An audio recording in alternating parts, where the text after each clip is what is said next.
Коллеги, давайте мы начинаем. Dear colleagues, let's start. Allow me to introduce the participants of our panel discussion. Please take your seats. That's Kirill Varlamov. Are you here? Great. Kirill is General Director of the Internet Initiatives Development Foundation. Gulnara Husyanov is a bit delayed. General Director of INNOPROM, Ilya Galkin, Vice President for Strategic Development and Marketing of Out12. Ilya, are you here? Yeah, please raise your hand. Raul Tinchurin, Head of Digital Consulting Department of the Center of Digital Innovations of Gazprom Neft Company. Please raise your hand. Natalia Paramenova, CEO, SAP CIS. Maxim Rybchitsky, Head of Training Center of the ABB company. Andrei Kolesnikov, Director of the Association of the Market of the Internet of Things. And Sergei Aligbekov, Deputy Technical Development Director of the Internet Initiatives Development Foundation. Colleagues, please give a round of applause to our speakers and guests. And as a word of introduction, I would like to give floor to Kirill Varlamov, and then we'll continue with our discussion. Kirill, as a host, as one of the organizers,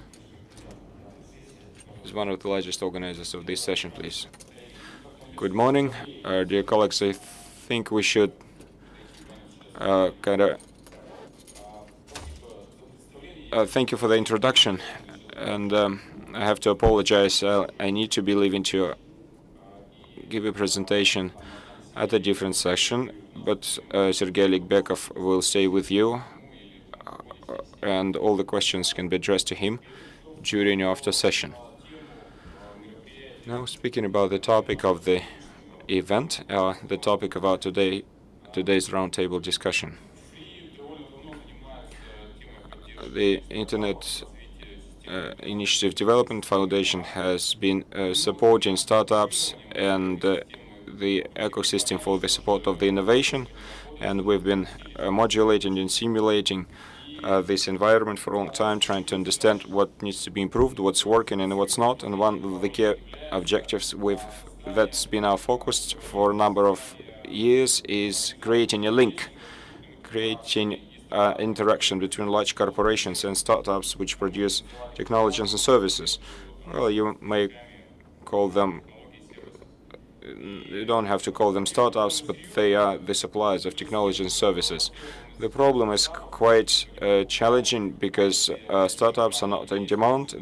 Nobody wants to purchase them. But if a company is not using innovations, if a company is not using new technologies or ideas, they don't develop and they are not competitive globally. And the best what they can hope for is to purchase technology which grew out today, outdated yesterday, which is simply fed to them, and they cannot be globally competitive.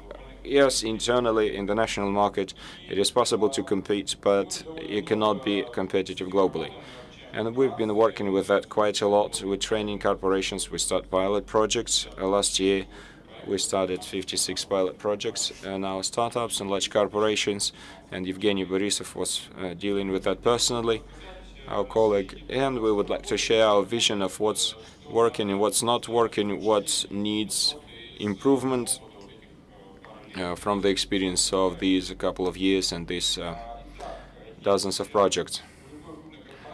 Any large corporation has three key basic ways to purchase innovations. That's purchasing ready-made technologies and equipment, which is, well, from yesterday or from the day before yesterday even.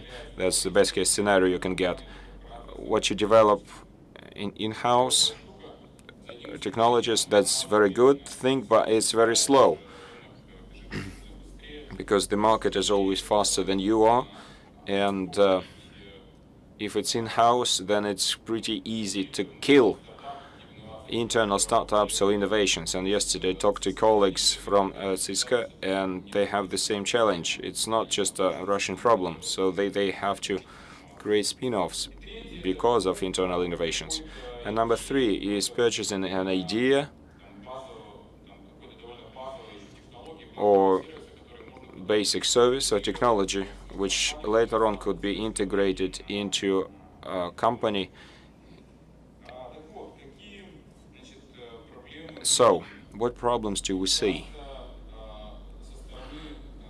Very often, from the corporate side, there is a lack of understanding about what a startup is and how to work with it. So they have a standard approach here: 3 months to sign an NDA, 6 months for tender bid, and 9 months later or a year later, they probably buy something. Well, they buy the startup. The problem with startup, if it lives long enough, I mean, the startup mortality rate is quite high.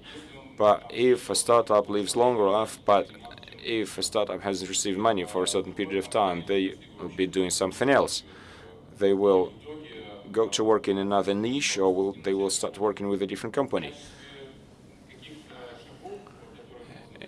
If we talk about steps which could be undertaken to overcome this barrier in the form of corporate procedures, we see appointing a dedicated person with a dedicated authority to make decisions about starting such pilot projects.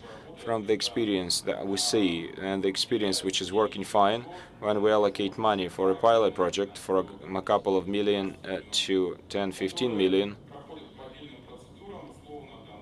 which go through certain procedures, and they go into the budget of marketing and R&D, so they don't have to go through all those sophisticated procedures, and a person has a margin of error. They can make a mistake, and that's fine, so they have the right to make a mistake. It's clear that we're afraid of abuse, but we need to find the right person and give him a chance to do what he or she believes is right. Otherwise, if there's a fear of making a mistake, no one's going to do anything, no one's going to purchase anything.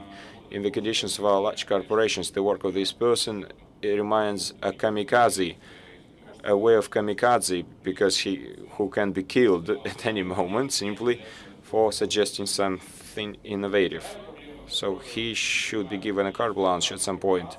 Another problem, what corporations don't understand, is the scale of corporations and startup. A startup can go to a large corporation and say, guys, I have a great innovation here that will save you 50 million rubles. For a startup, these are colossal money because it's, well, a 2-year revenue. But for a corporation, it can be a very insignificant amount, like 2 or 3 billion rubles might not even be noticeable in the accounting books.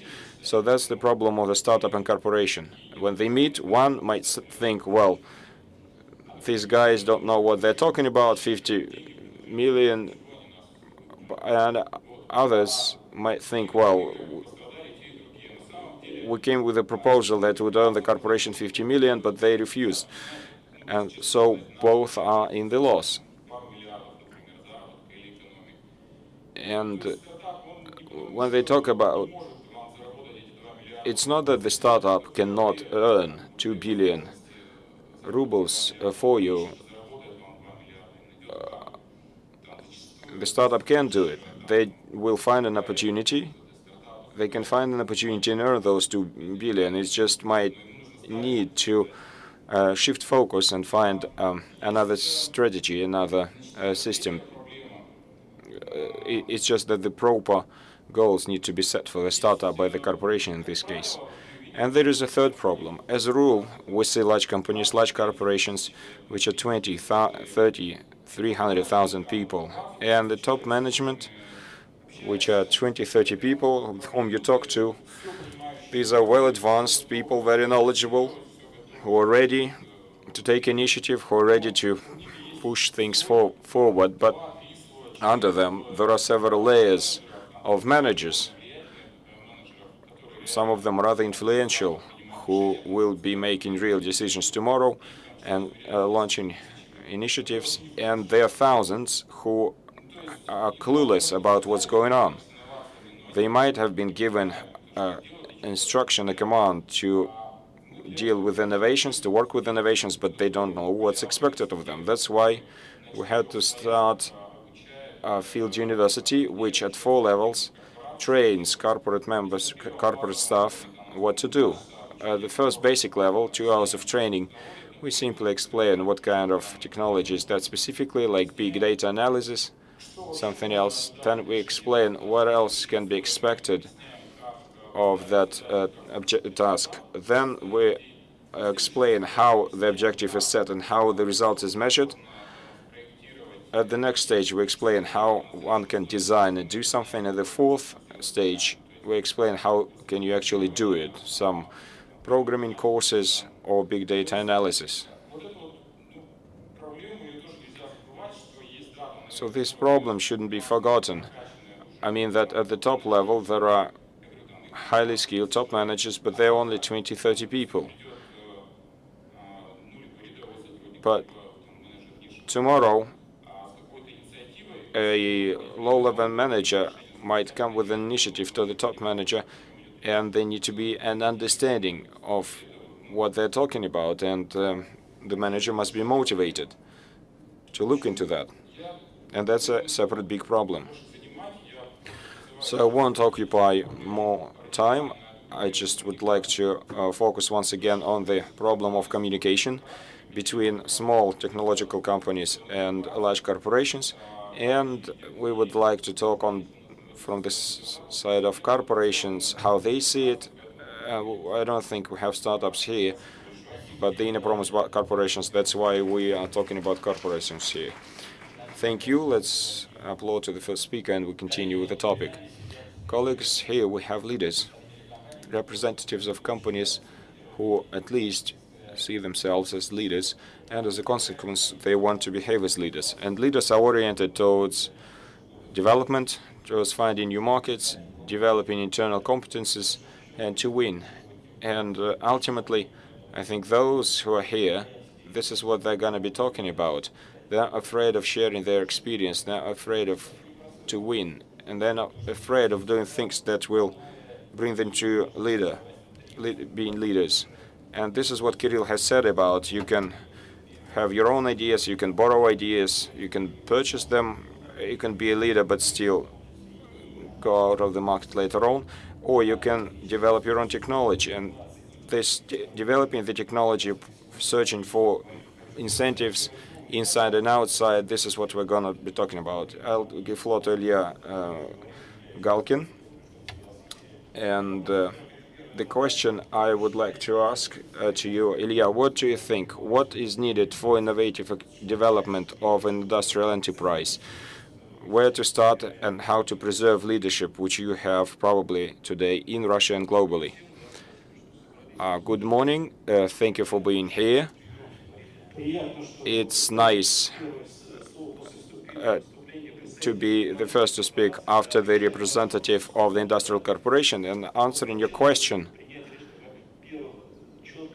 first of all, one has to have a clear understanding of where you are and where you want to go. But you want to continue to be a leader in Russia and globally, right? Well, just for everyone to understand what TWEL is, it's a fuel division of Rosatom. And we've always produced fuel for all types of reactors. 17% of reactors in the world are operating using our fuel. About a third of a global market of enrichment is our fuel. And we've always been a leader in a nuclear fuel market. And at some point, we realized that the scale of the market is somehow limited, but we're ready and we have the resources to develop further. And we decided to go into the non-nuclear fuel. There are a lot of motivations, business stability, 2 legs are better than 1, 3 legs are better than 2. We have the resources and we have the desire to develop.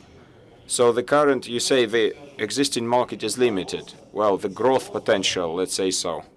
The growth potential of the nuclear market alone is not sufficient for us anymore, taking into account our financial resources, our research potential.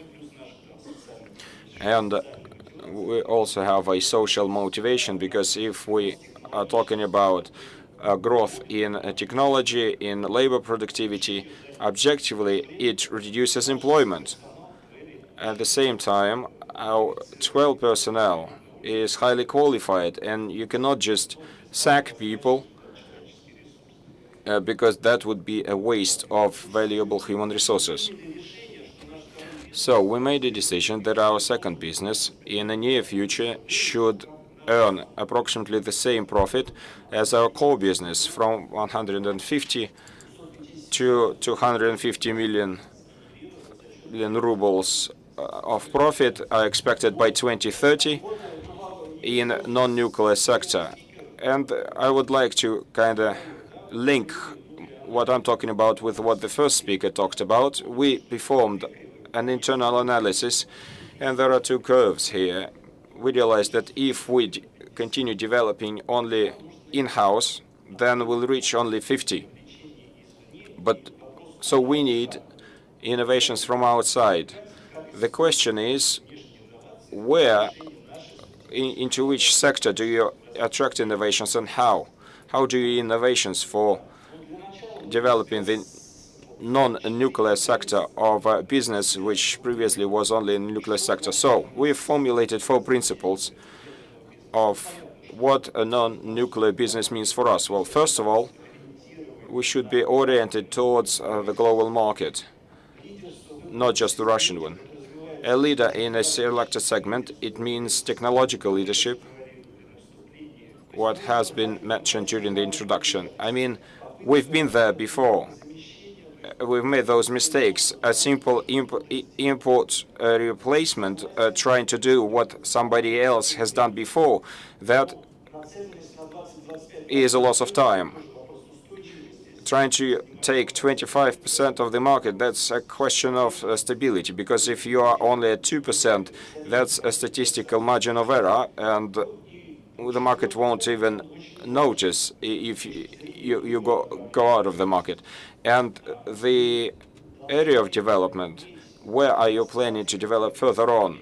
That's very important, because at the very start we need to have a picture, an understanding of technological and market, of where are we going to go, so that from the start we have the initial expertise. So we've been through this classic funnel of selection process, and we've selected 9 clusters, 18 product lines, and that includes Internet of Things, which is not a goal per se, but it is a link.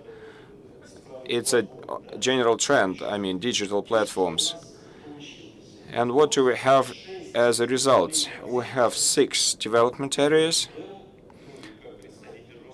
within 12, which is a representative of Rosatom, and which is being developed by Rosatom. So number 1 is additive technologies, and just for your information, it won't be within 12. As a dedicated area has been created, that's 3D printers and metallic powders, then energy accumulators. Again, a special company, dedicated company, has been established for that. It's a dedicated business. Metallurgy, it is rather specific, and it is on the basis of one of our factories. Then superconductor materials and oil service. What's important? And of course, that's the advantage of a big corporation like Rosatom. So for these dedicated areas that we've selected, for these companies that we've created, they are integrators. And we gather assets which are available within the corporations. But really, these assets are more not assets as such, they are competences. Competences which will be used to create a new product or a set of product in a particular area. So we gather that within a corporation, and okay, I'll skip that, but we understand that our internal competences to answer the question about speed and the speed of generation and creation of those innovative products. So we lack competences. That's why we're looking for partners. Partners who would have those competences, which we don't. And I'm talking about technological competences, market competences. We're ready for any form of partnership. It can be buying a startup which offers a particular product, a startup with a unique technological competence to build it into the value chain. But purchasing, I'm talking about purchasing in inverted commas. It means that the principles of how these are gonna be built into our processes, they are diverse. So these are the approaches to technological development within Swell Corporation. And the key here is in looking for those competences. And final word, value in innovations.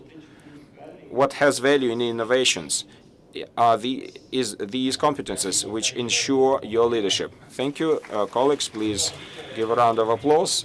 Twel is a leader and will continue to be a leader. And now we have Gulnara Khasyanova on our stage. And she is Director General of Micron, a leader of microelectronic industry in Russia, and the company which for the past 2 years has achieved a technological breakthrough in optimizing the processes. And I must say that tech innovations, it's not just about technologies. In Russian companies, it's about internal optimization, changing the business model, the logistical model. These are innovations as well, because quite often they say IT is innovation, Internet of Things is innovation. No, for large industrial enterprises, large industrial employers are facing other challenges as well. And I would like to give floor to Gulnara. Please, 5 minutes, not more, because we're behind the schedule, and there's a lot to be said by all the speakers. Thank you very much. I think that we have very innovative audience here, because you just pushed each other at the entrance and you managed to arrive here in time. That is why you are more innovative rather than myself, rather than the representatives of the largest companies. From the point of view of innovation, I would like to give you a few ideas. So first of all, our society in Russia has a possibility for realization of different projects associated with digital economy and strategy of digital society, where we understand that the priority is given to the Russian software, electronic components, and thus it gives us a chance, and to the society in general, to public in general, and to industry to have a different understanding of it, and to have understanding that we have a market for this product. What we need for having the innovation within the company, first of all, we need the desire of people engaged, because innovation, I think the most important type of innovation is the innovation somewhere at the combination of different branches of industry. So this is the innovation in history. The first innovation that we have is the innovation related to internet, because if you take any kind of business process and if you transform it into internet, you see the innovation and you see a certain result. We have different results in digital economy, and as far as I was given only 5 minutes, I can give you some details later on in internal discussion. So, and also here you've mentioned startups. As for startups, it's a very good option for development of innovations, and I agree with it, but I would say that it's not the only way. I would say that we also have another way, which is the spin-off approach, when the corporation dedicates a certain direction and associate innovation with this direction. So in this case, you have existing type of business, you have strategic vision related to this business, and you can involve the investors. One of the examples of such spin-offs is the project related to transportation, where we have all the excellences, all the level of expertise on transport in a dedicated company. And we have a representative there, Metro, which wants to share the topic related to innovation in the transportation market. That is why the digital economy, Internet of Things, and your internal desire to change the industry, I would say that it would be startups and spin-offs. And there is the word adaptivity. And there is a thesis that if it's a large-scale company, it's very difficult for this company to be innovative because it's very difficult to change the process. But how you manage to be sensitive to markets and to innovations? I said that we are doing it with spin-offs. We allocate a project that is associated with a certain segment of market, and the question is related to the type of people involved. It may be whether interaction with the higher educational institutions or spin-offs or something like that. So thank you very much. Thank you very much for being brief. Thank you, and we'll let us applause. As I've already mentioned, we have the leaders of the market, the representatives of the largest companies, and next company would be Gazprom Neft, and I would like to give the floor to a representative of this company, because this company has the large innovation center, a lot of developers, their own developers, and they have communication with the external market. They have data scientists, data analysis, process analysis, and this company is involved in attraction of the new ideas, startups from outside and internal developments. Hello, dear colleagues. My name is Raul Tinchurin. I am representing Gazprom Neft as well. And our company, along with other industrial companies, we're testing new approaches to innovations in respect to change of the processes and also in respect to the culture and understanding of these processes. I think it won't be a secret for everyone, and I think it has already been demonstrated at different meetings. Our company established the Center for Digital Innovations several months ago. This center was planned and was intended to be used as a certain cell or an island of innovations that is going to support the innovations with certain internal requirements. And it's not a secret to say that for large corporations, we see some heavy approaches to bringing innovations to life. And I think this helps to achieve new speed in processing innovations, in work with innovations. And I will briefly try to describe you what our approach is. First of all, I would say that all types of activities in the company can be divided into three layers, into three speed segments. Operating activities, in which we see step-by-step improvements, and thus I would say it would be run plus direction. Any company can have the project activities associated with large-scale projects that transform different processes and that transform different process structure. This would be the classical project office, whether in IT sphere or in main business activities of the company. And maybe in the companies we can also see a second direction, direct, when we go perpendicular to all existing requirements, regulations and processes, when the chaos entropy rapidly increases, and at the first time it seems that the entire process collapses. But such a process disrupts when we start acting perpendicular to all of the processes in the company, allows changing the professional mentality and existing principles of decision-making. And it allows to understand whether it's necessary to invest the skills and money into certain types of activities. And that is why we focus on disruptive activities when we try to find local tasks that is achievable within 3-6 months.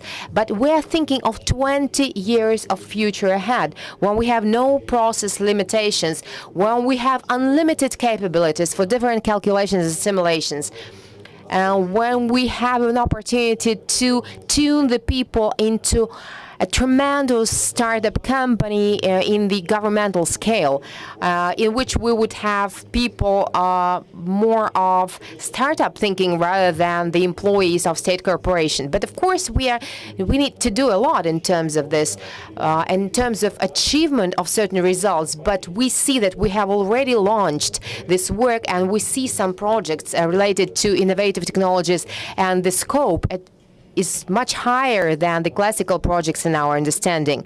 As for the innovations, if we want them to move forward, we need to create a kind of an ecosystem or eco-environment in which we will be able to experiment and not to be afraid of any mistakes.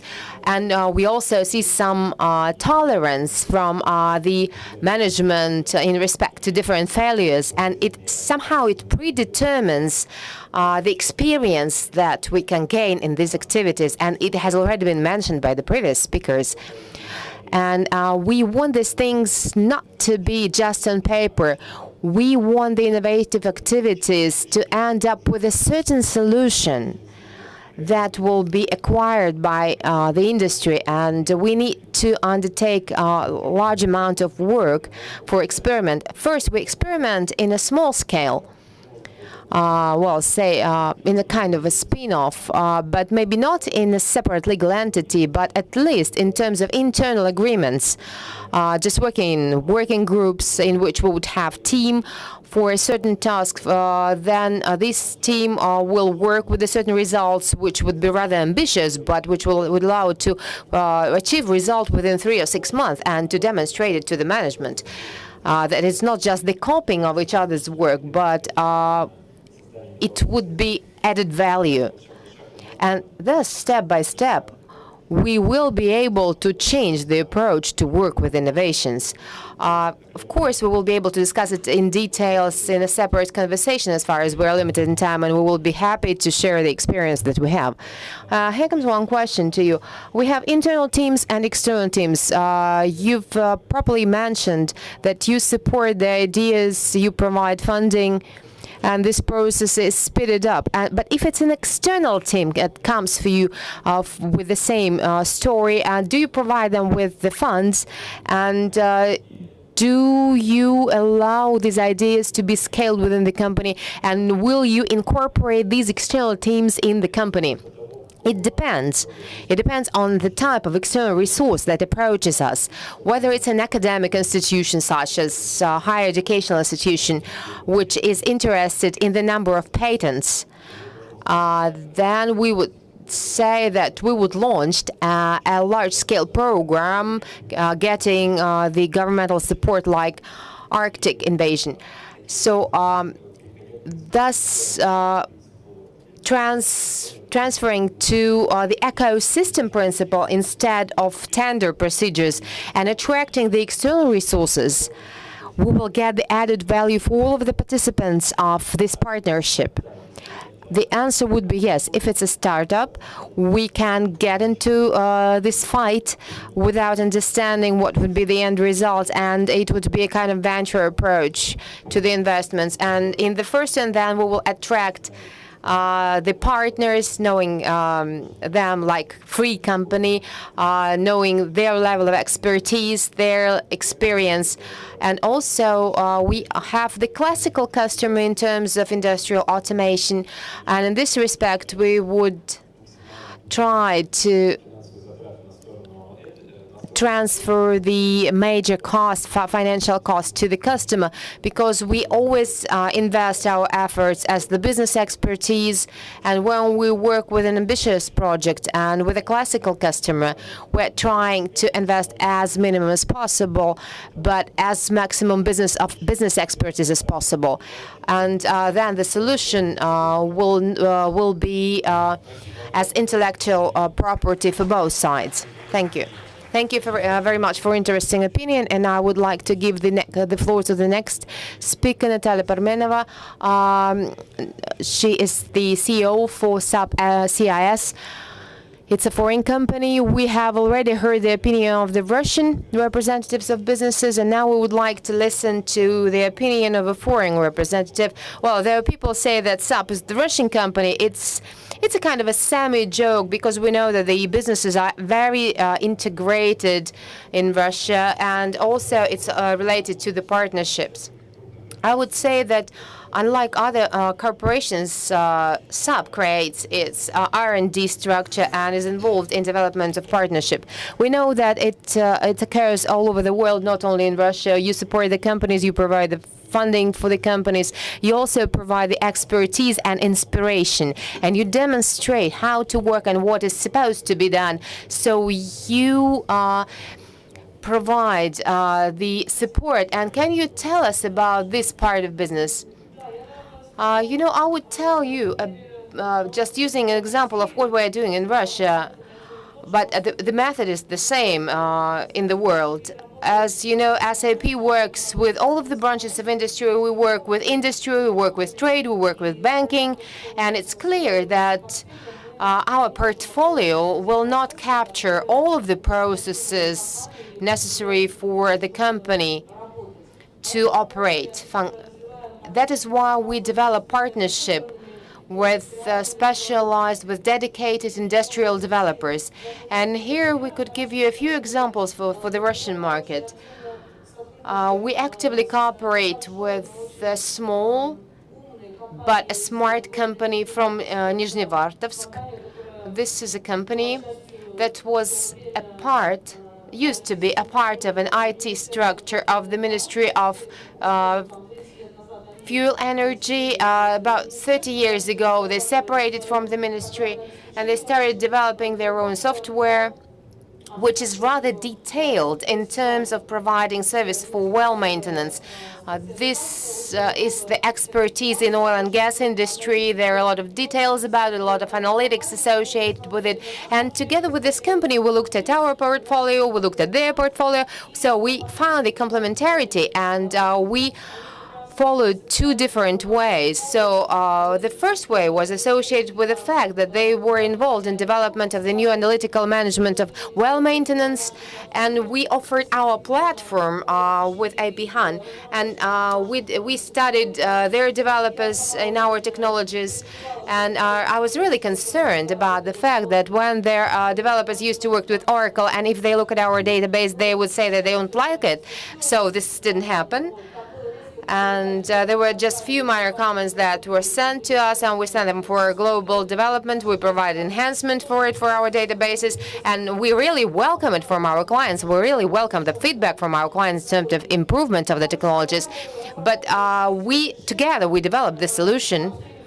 It was upstream field asset management. It's the full-scale solution for managing the well maintenance, coordination between different operating services, prediction of failures of different types of equipment, like pumps.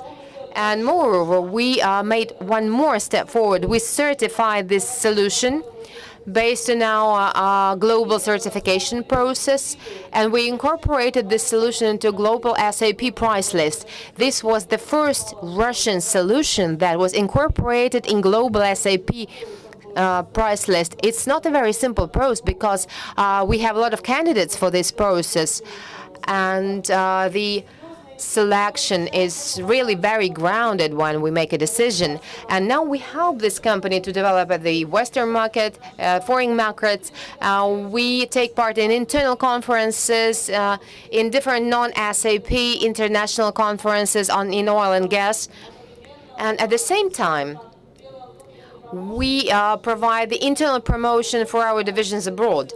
And now they have the sales cycles in Algeria, in the Middle East, where they need such solutions. And the other direction we're talking about is the integration of the company solutions of that company that has a certain level of expertise with our solutions. Like with the company VIST, we are in cooperation, and they are expertise in mining industry. inquiries at the refinery factories, and we also provide the integration solutions for them. Maybe it would be our next step forward in terms of our price list. We are moving forward by adding new solutions to our portfolio, those solutions that are available in the Russian market. We're also collaborating with 2 other companies, and in September we'll have new press releases and adverts. We are closely coming to an end, and we will have 4 Russian solutions that add up the integrated and certified SAP solutions. But how are you looking? How are you finding the companies? There are different ways to find the solutions. We have our own internal strong team of industrial experts.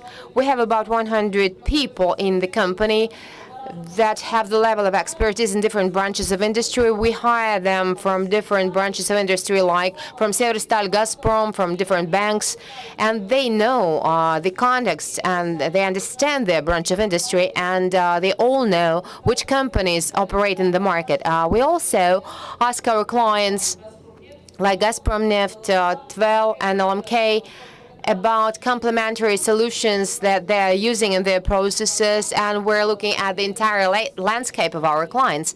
And we are looking for what they're using. We contact them directly. So you're looking where the money is because you want to earn the money, and you also want to provide the opportunity for your partners to get the money. We understand that our portfolio is not unlimited. We all understand that the industrial history is something really very specific. We understand we would not be experts in all 25 branches of industry that exist in Russia. But if the company comes to you, how you attract the company? Well, do you say that you provide the money, you provide the clients, or what? How you manage to capture this company? Because there are other companies and corporations that are willing to have these companies. Well, there would be different grounds for it. I would say that there is a story about technical advantages, process advantages. Maybe it would be the latest reason for the grounds. I would say that we are a high-tech company. We have sophisticated technology, but maybe it would be not the last thing to say. You know, we had guys from GIS ISO project, and they've tested our platform, and I was really very much concerned about it. But our main advantage is that we know how to promote the projects and the products on the market, because the code is not a product. And there is a long distance between the code and the finished product. We know how to pack the product. We know how to test the product. This is the use of different multi-platforms. We know how to review the products. We know how to analyze. We know how to provide the value proposition. We know how to understand how to organize the sales force. This would be the story of how to sell properly. And it's an open proposal for all of the companies here in the audience or in the stage. If someone wants to understand how to sell B2B, we are ready to provide assistance. We would say that we are capable of doing it in the global market, and we know how to do it in Russia. It's a bit of a joke, but it's really so. I remember that in one of the interviews you said the digital menu. Can you just decode what this term is? This is one of our clients who invented this expression, and this expression has an opportunity to live in the market. So we used to have different functional products. Those who know our abbreviation, you know those products, CRM, MSD, and other processes. We could approach our clients and find other processes and could offer different variability of products. And those products were incorporated in our systems. But now when we have the digital technologies and when we see the flexibility in scenarios, and what clients are interested in, we understand what people are doing in the world. It's not just the solution that we bring for the clients with different types of solutions and functions, but we provide different examples to our clients. This would be the digital menu. For every branch of industry, we have different proposal for every topic, like preventive maintenance. We could describe the examples of the undertakings made by different companies, or it would be like internet shop for a metallurgical company, preventive quality. We would say that we have a lot of different examples, and as a first step, we discuss it with our clients. And we look at these examples, and we provide a scenario for a certain client. It would be the digital value. This is a set of examples, cases, and those failures that other companies had before in order not to start with a 0 point. Thank you, Natalia, for an interesting presentation, and you will be able to discuss it and to enter the partnership with them. Next company is ABB. We have Maxim Rybchitsky here, and I understand ABB is a different strategy. SAP is very active in Russia. It provides leverage and scale, and ABB is much more moderate now. Well, I would probably disagree because we're rather active on the Russian market. Although, if we talk about innovative activity, then it takes place on the global level. In 2016, the ABB made a strategic turn towards a more active use of digital solutions and development of its own digital platform, which was called ABB Ability. And today it joins about 200 solutions for a large number of sectors. And those include traditional ones, power, metallurgy, timber processing, and processing industry. But it is clear that the market dictates the need for change and expansion of innovations, and in order to go with the trend and create a truly forward-looking platform based on our IoT. Well, first of all, what we did, we restructured our company. We created a team. We found global professionals. Have you found them in Europe or in Russia? That's in Europe. I'll start with the European story first. I'm talking about Guido Jouret, who came to us from Cisco, and he is IoT technology pioneer. And within a short period of time, he created a team within our company to develop ABB Ability platform. And there's a serious strategic partnership with the leading players of IT technologies. That's Microsoft, IBM, Hewlett-Packard Enterprise. No doubt, the development of the platform is concentrated within 8 R&D centers of ours, which are in Europe mostly, and in the United States. But how to land it on the Russian market? This question is of interest for us, no doubt about that. It is clear that any regional market has its specific demands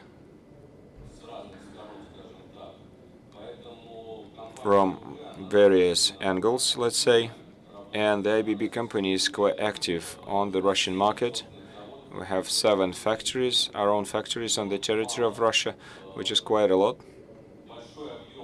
We have a large volume of products, which is localized almost 100%. Today we have signed an agreement with the governor of the Kaliningrad region, and by the end of this year we're opening an engineering center. And we are hiring the personnel of that engineering center currently, which will be working not only with Russian projects, but European ones as well. We also have experience of relocalization of our solutions. So the developments created by Russian specialists inside the company are being transferred to the global digital platform. And this is also a real story. And one more thing, very shortly, about external innovations and attracting those. We don't have any particular story with startups, but we have extensive experience of working with universities across the world. And that includes work in Russia. About 7 universities are cooperating with us, and we cooperate with them. And we have a system of grants at the level of corporations. And Russian universities have experience of winning those grants and getting financing to develop their own ideas. Unfortunately, this experience is rather moderate. I cannot comment why, but nevertheless, the system is working, and there's a positive experience when a university is using that. So any university developer can become a member of the system of grants and obtain that information. Yes, that information is available on the web page. Is it available on the Russian web page, on the global web page? Because this contest is held not at the level of specific country, but at the global level, and all the requests are sent to the application committee, which is in the headquarters. That's very interesting. Colleagues will have time for questions later on. For now, please, thank you, Maxim. And our next speaker is Oleg Teplov, Director General of Web Innovations. That's one of the largest institutes of development in Russia, which provides financial leverage to a great number of projects, because, well, there are small startup projects when a team of 2 or 3 people can create something new in 2 or 3 weeks, but there are industrial innovations, and sometimes those are forgotten when there is a production cycle which you cannot reduce to 2 weeks. Yes, it's a development, a design, if we're talking about R&D, that needs to be invested into, and then it can be produced in large scale.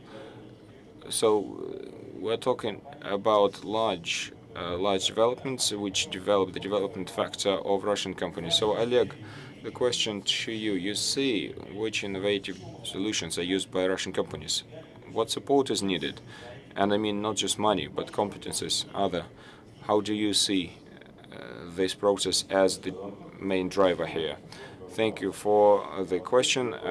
Good day. I am Oleg Teplov, Web Innovations Company.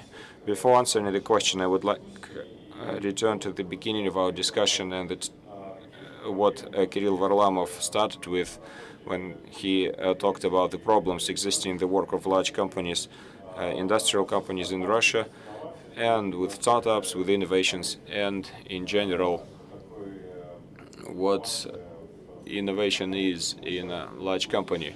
Because for now, we've heard several examples of how companies operate and how they work with the companies. We are an institute for development, so we provide financing, and sometimes we see that it is impossible, or a corporation lacks skills, or is unwilling to work with startups which are not created inside the company. So what I mean is that we should jointly, and we render support together with the Internet Development Support Foundation to be able to identify and to use the startups properly, the startups which are available currently on the market. As a small example,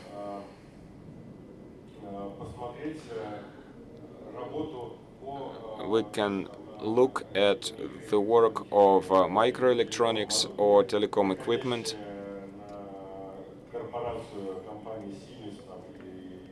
which, if we're talking about Siemens or Cisco, they deliver the full solution package with all the transistors, etc. And in the nearby building, there's a startup which manufactures a small transistor, but it is way better comparing to those which are in the integrated package of Siemens or Cisco, but the corporation will not take it because it needs an integrated solution.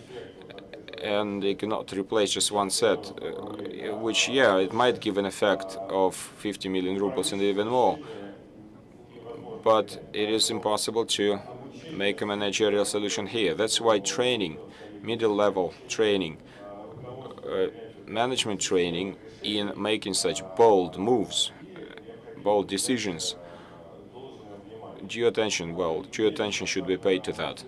And it's glad for me to hear that corporations have already started working in this area. It is a good thing that we have the order of the president on the establishment of corporate venture funds in the corporations, and we must fulfill it. Nevertheless, Rosatom, Roscosmos, Rostech, other private companies, they are creating or they're trying to create either a subdivision, which would be responsible for innovations of venture investments, like our colleagues from Rosneft, or they're looking for industrial partners, like development institutes, which could help the companies build such development tools. And as an example of such joint work, we can jointly with the colleagues help implement the startups which are available on the market, and we as the Institute for Development will see them in the digital economy program and the technological initiative. Well, those projects which are being implemented and to realize how to use them for the benefit of a particular corporation. So there is this link, or let's call it a translator, from the language of request of large corporations into the language of developers, plays an important role. From the point of view of financing, it's like you said, we do not just support small startups, but we also support large innovative processes. And what helps us here is the coordination with the Development Institute, or a coordination starting with the Bortnikov Foundation and Posevnych Foundation, ending with RFPE Foundation, which develops innovations or projects globally.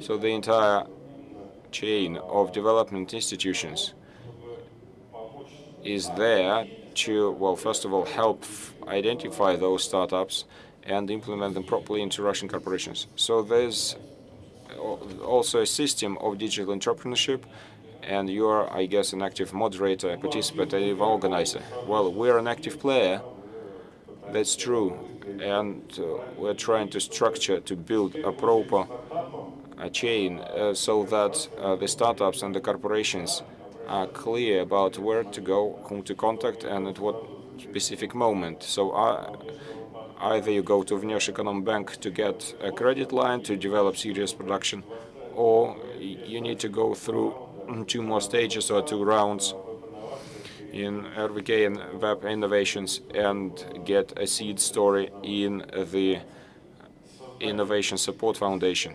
So the building of this ecosystem, or the elements which are existing, it will simply speed up the process. And I expect a question. There's a widespread point of view, not just in startups, but in principle, that yes, there are wonderful systemic solutions made in the country. There is development institution, but what is lacking is money. So if you add money, if you have more money, such efforts won't be needed. So what's needed is more money. Would you agree to that? Maybe I'll tell you something new, but really, to support innovations, the development institutions, they have a lot of money. In general, they have a lot of money. It's just they need to be used properly. And the coordination system of the activity helps here. And what is also needed is the startups need to have an understanding where to go, whom to join. So don't just go to web to get a lot of money, to borrow a lot of money there. What you can do, you can go to Industry Development Foundation, RVK, or Skolkovo, you can go there and get financial support. But if you simply give money to everyone, well, it will simply be wasted. It will just go into the sand. And what's more efficient is to be focused when providing financial support. This is what we and our colleagues hope for. Would you agree to that? Let's give a round of applause to that. The issue of being systemic in innovative activity is very important, because otherwise innovation will result in a puff and nothing more. So the state should, well, if not control, then stimulate the processes. Although many people believe that innovation is an abstract thing, what you need is simply continue working with it. Then we have Andrei Kolesnik here, the representative for the Association of the Internet of Things and head of the association, and he's done a lot in this area. There's tremendous work done within association in working with large companies in many sectors. So, Andrew, how do you see that? What needs to be done tomorrow, even if there is not enough money? Well, you put me in a very awkward situation. So, good afternoon. I would say that I'm like a doctor. I can tell you everything about the disease and prescribe you medicine. But first of all, I would like to get back to history. Well, you know, the development of digital technologies in industry and other types of branches of industry, it reminds me of development of Internet. If we look at it in a worldwide scale, in the end of 90s, we hosted Yandex and Google in Russia, and they compete successfully with each other. They develop industrial platform, both Yandex and Google. Maybe models are a little bit different. Once Google is trying to do it more or less for themselves, having the cognitive vision, then Yandex has a strategy of platform development, like platform for vehicle control, and they invest into cognitive technologies, recognition, autopilots, etc. But what is the most interesting in this respect? We have wonderful SAP. We have 4 members of association on one stage. We have SAP, ABB, Micron, and Free. And we see Minov as well. So we have the members of Association of Internet of Things. We're not talking about this, in fact. I would just like to say that 1C has not become the Russian sub. Here comes the question, why? Why 1C has not become the Russian SAP? It's really very interesting. I think SAP is a wonderful example because they have oil and gas, oil mining, the power supply, and even agriculture. Agriculture is using their applied platforms, and they are involved in it for quite a long period of time. They have a clear strategy, and they develop their strategy. We don't have Russian analogs to it. If we look at the industrial internet platform, here we have SAP, Azure, AWS, but we don't see Yandex, Mail.ru, Rambler there. We don't see any other companies. And like a doctor, I'm confident about it. You're saying not yet? Well, we would say that Yandex, to become Yandex, they needed 8 years of investment. Such things do not appear in one day. It's not possible just by making a decree and invest the money. You will not create SAP in one day. We don't know. We don't have such cases in nature. It's complex, continuous work. We have just companies appearing in the market like Iskro, Altel, in Ekaterinburg, Scrumnet, and the car sharing is using this platform, and they can successfully operate in a quarry or provide services for turbines. But these companies, these startups, are just 2 or 3 years old. And we would say they're crawling. They have about 100, 200 millions of rubles of investments. Some are provided the investments, some are not. You can compare Skova Cognitive Technologies and Yandex, and no other companies. We see that we're in a situation that institutes are just looking for the clients to provide money for, but they don't see any clients because there are no clients to provide the money. It's a very good question. As an example, I can give you nice stories, but these are Western stories. We have Climate Corporation as an example. I like this example, really. These guys started with making electronic insurance for the American farmers, depending on whether the level of insurance risks varied, depending on the crops. And Monsanto corporations bought them for 930 million. And these guys started to work with digital field and started to expand the product line. They have the product for India, like the farmer in India comes to a plant which is infected, takes a picture of this plant. We do not say what type of disease this plant has. We send the medicine. We provide the medicine. You see, it's like a mirror and a necklace. But hence, you should understand that all these purchases of startups that grow and become the part of a large corporation, these are not just the acquisitions. It's not just the fact that people invest the money and just have a look at Silver Spring Networks. It was acquired by INNOPROM Corporation.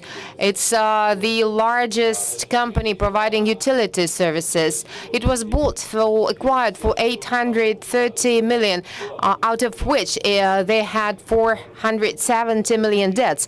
It was an industrial large-scale company involved in Internet of Things. They added the debt to it, and it's an acquisition of an operating company. This is a company that has a debt, but this is a company involved in development of their structure. We have a lot of companies that have debts, millions of debts. And then we have other larger scale companies approaching to those companies. We see like our Ural colleagues, they come and acquire these companies. They say, well, wonderful, you have the debt, and we add you more money for the development. It's a very good technology when they're trying to at least be profitable or just work in zero. But we do have such stories, but in Russia we don't see such stories. People say that in industry we have research and development work and you cannot provide products for them in 3 seconds. Well, you know, I'm not an expert in heavy industries. I know more about the IT component and I can list different startups, but it would be a potential for the market. Like Atomic Age people in nuclear industry, this is a wonderful startup. They show the trend, and we understand this trend. And you just understand that you need to approach other fields of industry in order to develop, because this is a large scope of tasks. And if you list what we have in Russia, I would say that we have industry, Neuki, agriculture, Neuki. But it's the fastest return of investment in terms of IT investments. If we invest into agriculture, if we invest IT products, we will have the return of investment as rapid as possible. As the power supply, it's a totally closed story. It's very difficult to approach. Utilities, we have about 130 devices. It's the enormous market. You just come, you approach them, and you do, because technologies exist. There is nothing to invent. We just have the technologies, and we need to proceed. Let's just thank our colleague. And we have Sergei Alembekov, Director of Technology of Free Company. I would like to invite him to sit here once Kirill has left. And I would like you to say just a couple of words about digital entrepreneurship. And as far as you are involved in the work of different working groups and trying to attract all of the participants of the market and trying to establish one of the key instruments for development. Good day, dear colleagues. I'll try to sum up the discussion because time's running out, yes, and we need sometimes questions. So the idea of this roundtable was the ecosystemic understanding and how we see the sector from the point of view of ecosystem. And we have the corporation here, and Andrei and Kirill talked about on behalf of startups, and Kirill and Leklovsky and the Development Institute. So we have the key participants of the ecosystem present here at this roundtable, and all the problems that have been discussed. Well, on the one hand, they are there, that's true. On the other hand, everyone has the understanding how to approach them. And if 2 or 3 years ago there was no clear understanding about how this ecosystem should be structured and function, well, there was an understanding, but we did not see enough elements and links between those elements. Then now it looks like startups at any stage of the development of corporation and at any stage of readiness of take investments and innovations, now it is clear where to go and whom to apply to. And having seen that a year ago, we realized, well, we asked ourselves a question: what's next? Where to develop next? And we started work on building the strategy of digital entrepreneurship. That's how we called it. And this is like a fusion of venture sector and IT sector. This is where we invest. And what's the point of this strategy? The point is to see what this sector is going to look like in, say, 2030.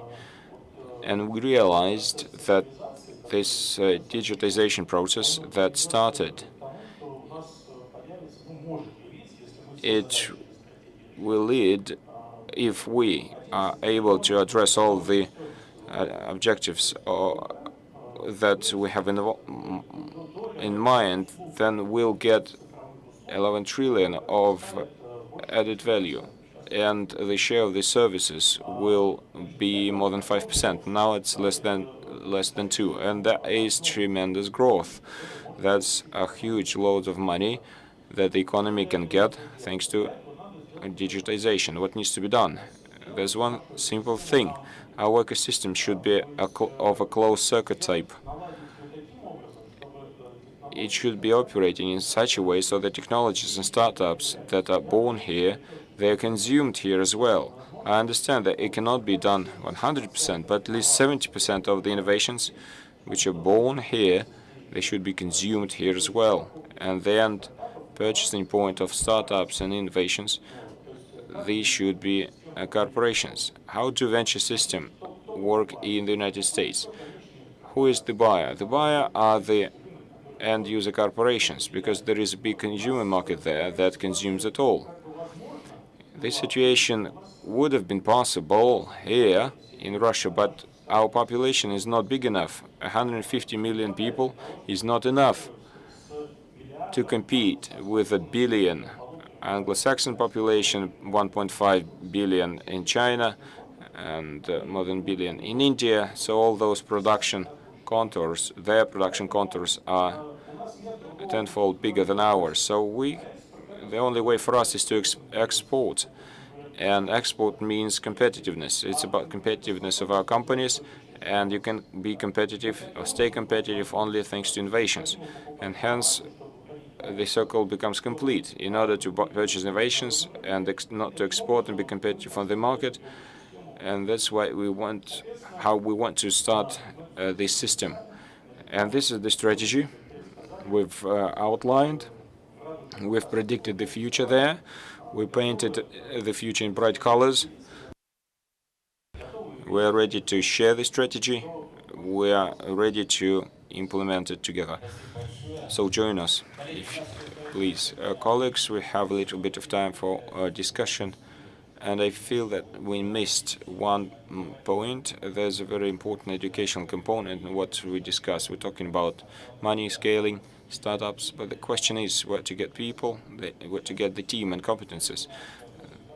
And we have Anna Minchevskaya. And as far as I understand, your foundation, APK system, works a lot as an intermediary. And it's not quite clear where do you get the money and why do you do this? Well, there are people who understand the importance of education component. Could you say a couple of words? Because you are the bridge between the industry and the educational institutions. So you don't invest in students or startups. What do you invest into? Could you give the mic just a couple of words?